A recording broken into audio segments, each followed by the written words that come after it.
See, back with a woodworking journey, and today I'm starting a new challenge where I'm going to try to make $500 from woodworking as fast as I can. As you guys know, I run a little woodworking shop business in um, central Alberta, and at the age of, I guess I'm 17 now, but yeah, the reason I wanted to do this was just to challenge myself to see how fast I could actually do that. So in this challenge, I'm tracking all my days and everything that I'm doing. I have pretty limited tools, but I have some good stuff. Like I have a pretty decent beaver table saw, and I also have a general bandsaw and a beaver jointer as well.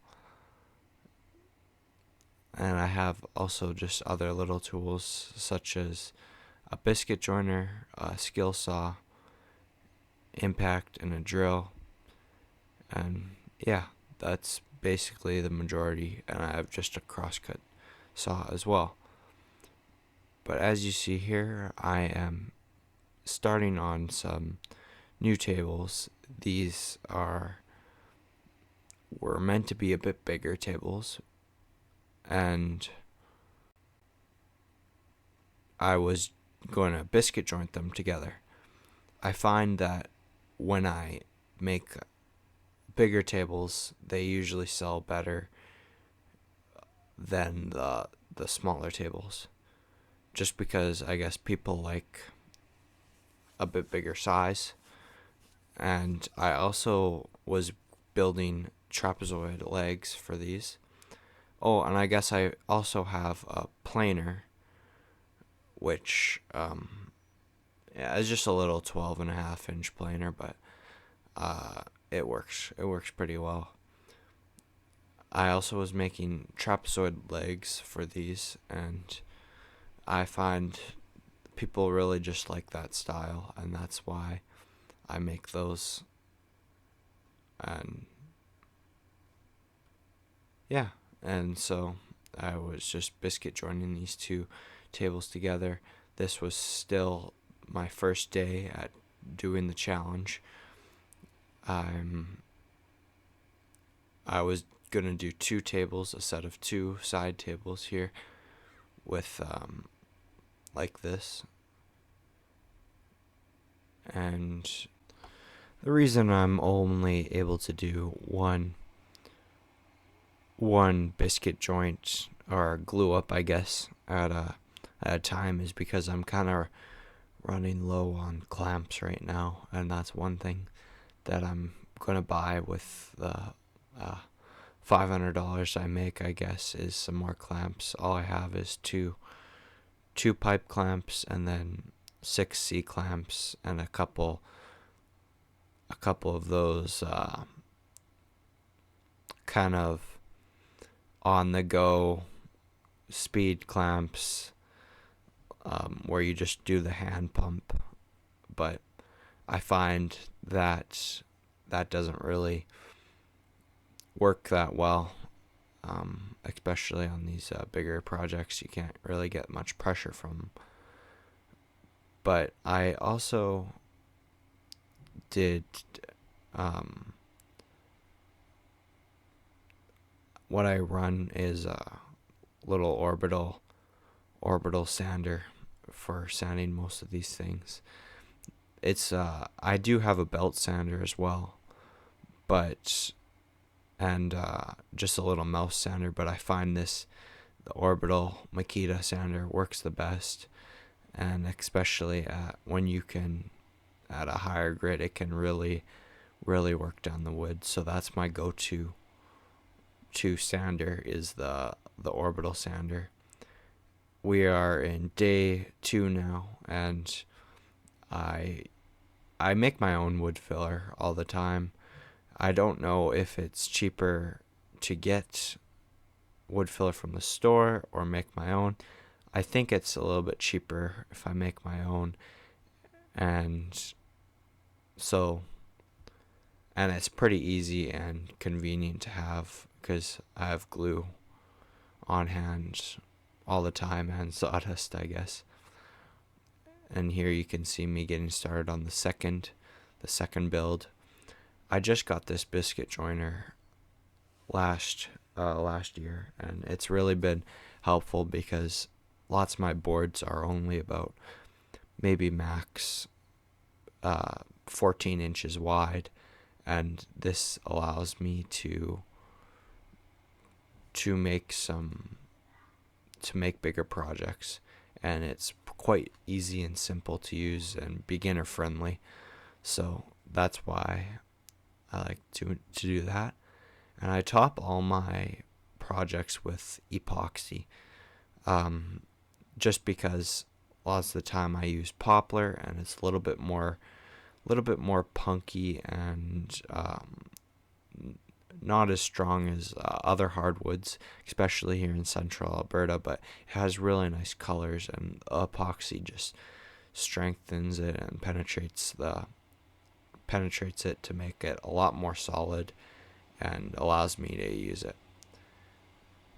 I just use ecopoxy most of the time. Right now I'm thinking about maybe getting into other brands, testing them out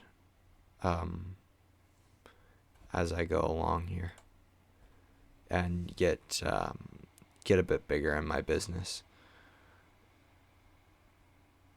We are now in day 3 of the challenge, and as you can see, I'm getting done another set of these trapezoid table legs. These are just my most popular type. That's why I build that. So right now I'm working on three side tables that are a custom order, and I'm also working on just two other side tables that I'm just planning on listing on Facebook Marketplace, hoping to sell there. The 3 custom ones are all these side tables are very similar, but the 3 custom ones are a little bit bigger than others. I also have a hand planer, just a little Makita one, and that allows me is a must-have for my business, because it allows me to flatten these bigger pieces, because my planer can only go up to 12.5 inches wide, and yeah, I'm just able to use that or flatten them with this Makita hand planer. I also really suggest, as you see, my circular saw isn't that big, but it's able to do quite good just because I have a Diablo blade, thin curved blade on there, and those just really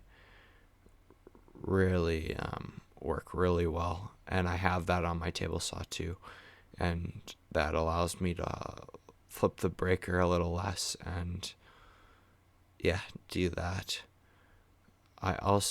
This is day 4 now, and I'm also starting on some other little 2 side tables that I am also planning on listing on just Facebook Marketplace. And I find I have pretty good luck with Facebook Marketplace, even though I live in quite a rural area and there's not very many people. I still have lots of people interested in my work, which so I find Facebook Marketplace really works well, and that's how all my custom orders have reached me as well. All my lumber, all my live edge planks that I use are from my yard, chainsaw milled, and that's one way I am able to keep my costs down. It's not exactly full white or like a true poplar. It's a bit more of a black poplar that I use. It has a bit more decorative colors in it, more reds and stuff like that, which that's why one reason I like to use it.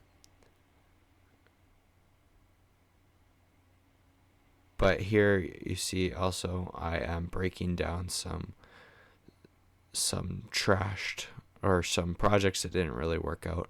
I'm going to be reusing them for these smaller legs for these two other side tables that I'm making. These are just very small side tables that I'm making, and they will not have they're just a one single slab, so no biscuit joining for them. My current brand for cordless power tools is just that I use is just DeWalt. Not because I think they're better. I think they're one of the better brands, but my favorite brand is Milwaukee. But DeWalt is just the cheapest right now for me to afford, and that's why I'm currently with DeWalt, is just because it's quite a bit cheaper than Milwaukee.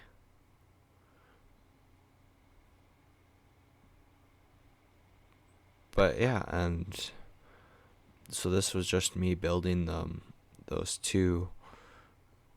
two side table legs, the smaller ones, and these were just, yeah, lots of sanding. That was one of the least favorite things I like doing, especially table legs. I find it's just so tough to get into every little nook and cranny to sand, and these are still some basic side tables.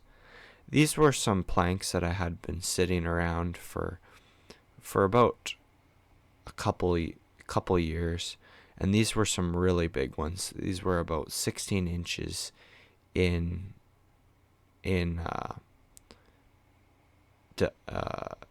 width and 3 inches in thickness.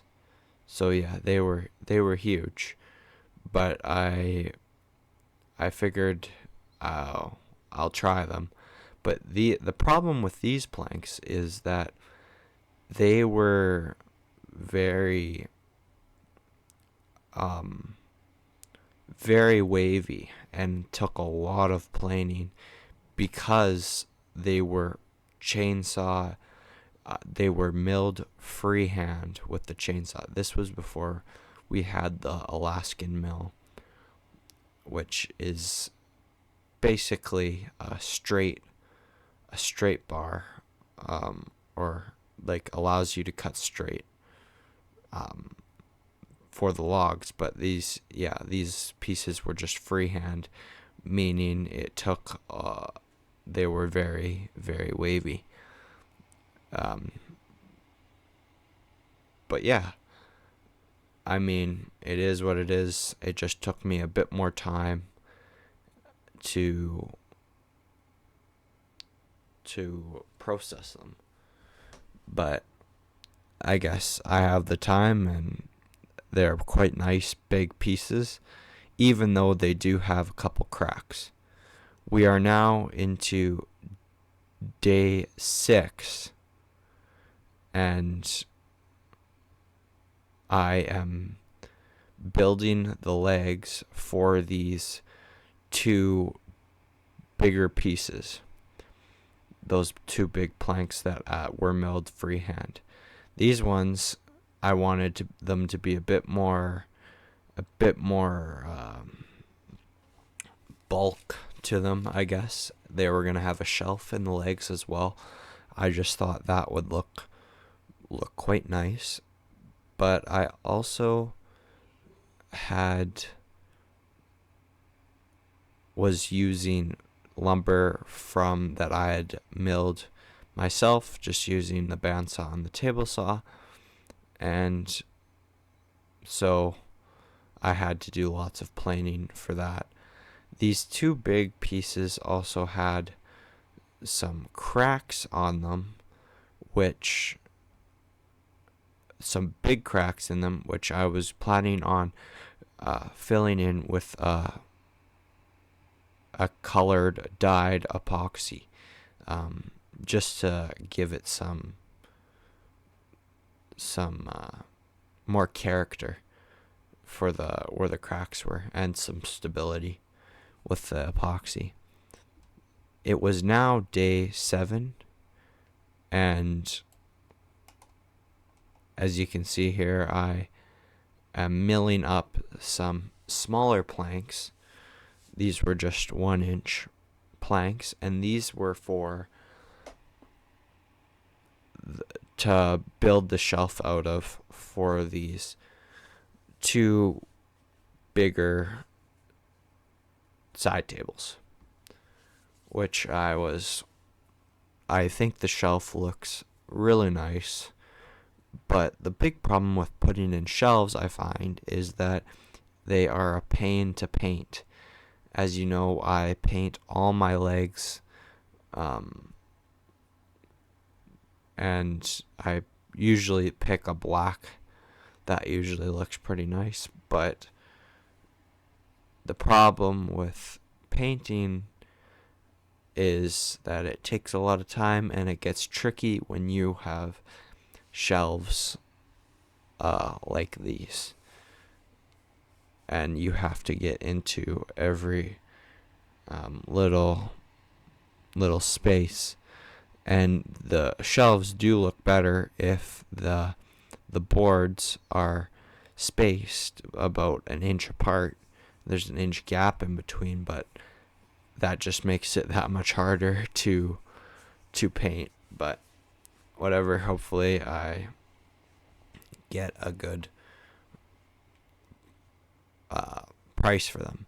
At this point, we are still at $0. I haven't sold anything yet, but that's because it is a bit of a time-consuming process with epoxying and painting and all the little steps we have to do.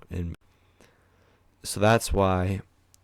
But once we get the rhythm in, we'll have consistent, hopefully a bit more consistent sales and money coming in. But right now I am also working on some new projects, and one of them is these 2 little side tables out of a bit more punky poplar. It's a bit more spalted, but because I'm using the epoxy, I can use it. This poplar, I find, looks pretty cool, but it is tough to find. We only had one old tree on our property that kind of looked this way, so I have a limited supply of it. And for that, I was just making these little legs, and this was now day 8. We are in day 8 of the project, or of the challenge, and yeah, it was just a constant. I worked for about 2 hours a day after school for this challenge, and so that's why I'm not able to get as much done as most people would probably be able to get done, especially if they're doing this full time. They would probably make $500 worth of product every single day. But for me, it was, I was only able to I was actually doing pretty good, I guess. It was about every second day that I'd have another set of table legs kind of on the go. And so I mean that to me is pretty decent. And yeah, and I actually was able to get done a decent amount. Here I was just sanding the smaller little spalted poplar, and I seal the underside of all my projects with polyurethane, just just to make sure the moisture doesn't get in there as much and cause problems with the top and the epoxy. We are now into day 9 of the challenge, and I had lots of sanding to do with these big, bulky pieces, but I was finally getting to being done my first project, which was these 3 smaller side tables, and one of the bigger side tables was also done, which I was really happy with, because this would mean my first sale. The three smaller side tables were a custom order, and which I sold the 3 for $250, which I was super happy with. And yeah, it was nice to see my first sale of the challenge. But we still had lots of projects on the go, and yeah, one of my favorite, I really like this tuck tape, especially when dealing with epoxy. Tuck tape really works quite well, I find. It doesn't stick, and it does stick a little bit, I guess, to the epoxy, but it's pretty reasonable and easy to deal with compared to other tapes, I guess you could say. But now, since we are in day 9, and we're at $250, I was thinking that the challenge was gonna be we're about halfway through the challenge, and as you can see here, these pieces just were quite a pain to deal with all the sanding and planing these big pieces, just because of how wonky the cut was with the freehand chainsaw when milling these big pieces, which yeah, I just really did not like dealing with that, and I was glad to be done with them and start epoxying them soon. And finally, because it probably took me about 3 hours or 2 to 3 hours just planing and sanding those, just to deal with the cracks too, for those bigger pieces, and which these other smaller ones only take me like 30 minutes to cut and get them ready for epoxying, just because of, first of all, they're even because they were chainsaw milled with the Alaskan mill. But yeah, and it was now day 10, And one of the things I wanted to do today was stock up on some lumber. As you know, I make my own lumber using the bandsaw and just trees off my yard. And even though it takes a while for the lumber to dry, it does save me quite a bit of money and is just nice to use up some of these smaller trees, smaller little spruce trees on my bush, which we only have about an acre of bush, but it is quite a healthy bush with just lots of spruce, and mostly spruce and some poplar, which is nice to see. And I do have a little cabin back there too, but all these logs were about 6 inches, 5 to 7 inches in diameter, I guess. Which, as you know, I just used my bandsaw to mill these up, and some jigs, and